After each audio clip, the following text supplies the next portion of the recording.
everyone, Angelica here with Larry the Computer Guy. We are an IT managed service provider in Commerce, Michigan, specializing in cybersecurity and compliance.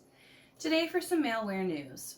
Last year, ransomware attacks caused on average 18 days of downtime for their victim. According to Group IB, ransomware incidences increased by 150% in the year 2020. Various attacks caused 18 days of downtime on average to the victim, while the average ransomware amount also increased twofold.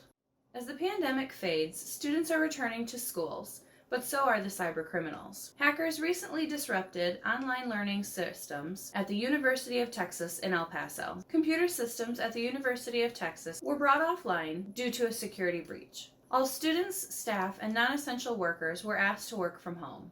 Senior-level executives in the banking and IT sectors were targeted for their Office 365 credentials by phishers using a fake Google reCAPTCHA system. We hope that you are staying safe out there in the cyber world, and remember you can always give us a call if you need help or protection from malware. Hope you have a good day.